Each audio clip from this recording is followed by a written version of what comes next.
Hello there. Today we have a job to do on a car, and there's a 75% chance it's going to be tedious, time-consuming and completely unsuccessful. Nonetheless, we'll have a go anyway. Welcome to CarSpyTV.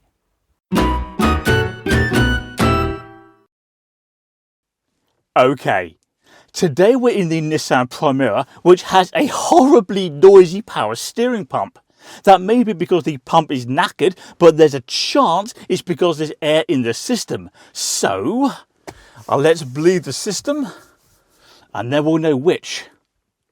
To bleed the power steering system, we need to lift the front of the car, both wheels simultaneously, and we're going to use that yellow jack down there, which is currently getting rained on, or currently getting washed, depending how you view it.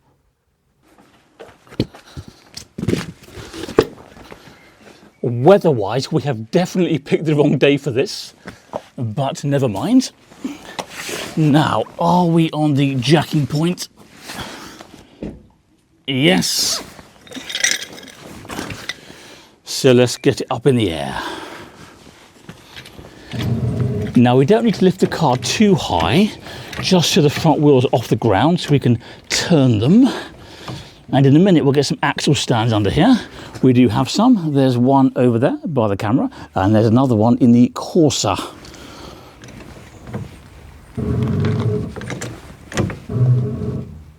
Axle stands in place, so we can now lower the car onto them, which is easier when you're not holding a camera. Ready?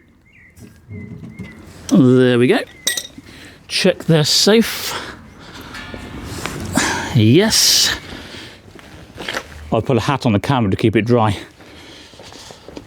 And how's this one looking? Yep, that's fine as well. Okay. I tell you what, a floor mat like this is a godsend if you're crawling around on the ground. It makes life a lot easier on your knees. I haven't had this one long. It's already soaking wet and covered in detritus. Never mind. Anyway, now the car's in the air, the weight is off the front wheels, which means we should be able to turn the steering without turning the engine on. So we'll just turn it to accessories. Can we turn the wheel? Yes. Okay, good. Next step, we need to get under the bonnet. I wish it would stop raining.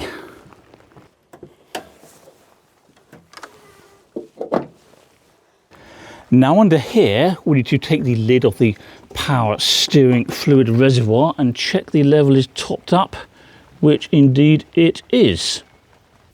And now, with the engine off, we need to repeatedly turn the steering from lock to lock, as we're doing now. And if there is any air trapped in the system, it should bubble out the now open reservoir. So if you could put it on the reservoir and let me know if you see bubbles, or indeed if you see the fluid level dropping.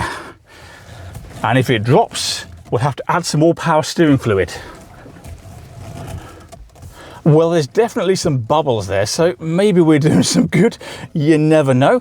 Rather annoyingly, British Gas has just turned up to service the boiler, which is very irritating timing, but it is what it is. And in other news, I did forget to put some chocks behind the rear wheels, but I have now corrected that. There we go. How's your day going? Is it sunny? Is it warm? Is it dry? Are you indoors? Oh, there's a load of seeds on the scuttle panel. Let's get those while we're in here. We don't want those floating around. There you go. Look at that lot. Now, off camera, I've done a lot more twisting and turning of the steering.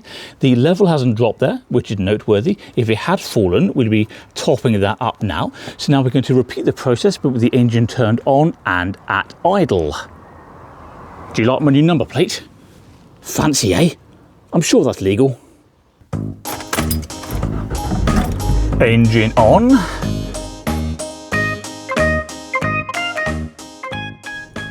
Alright then, we need to check the reservoir, which means going out into the beautiful weather. Have you got your coat? Got an umbrella? Guess you're going to need them. Alright, so let's have a look. Now naturally the fluid is jumping around a bit, but that's certainly not full of bubbles. And what do you reckon? The level to me looks exactly the same as it was when we started, which is no bad thing in this context. So I think we can call that bled. Whether it's actually fixed the problem though, remains to be seen. Cars. So engine off. What now?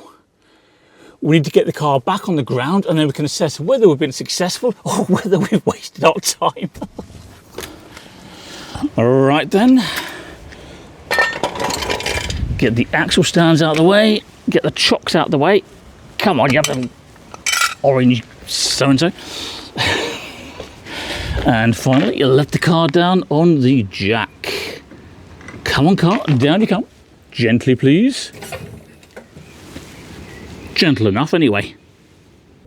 Place your bets now. Is the steering now whisper quiet or still problematically loud? So to test it, we're going to give the car some gas. Turn the steering and have a good listen. So if I pop the camera there, can you see what's happening? How's that? Is that okay for you? Right, so we'll give it some gas and go from lock to lock. Have a listen. Oh no. That sounds horrendous. It doesn't sound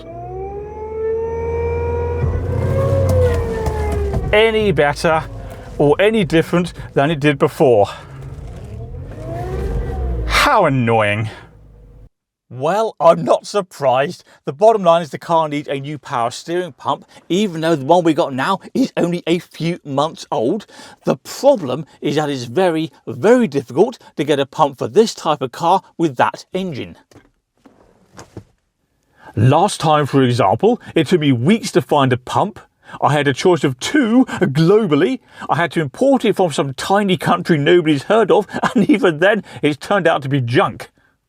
On the plus side, it has very nearly stopped raining, so that's good. Oh, hang on. These cars have got power steering pumps. I wonder if any of those will fit. Probably not. Anyway, don't forget to subscribe to CarSpyTV, do me a favour and click like on this video, and I'll see you next time when hopefully it's sunny.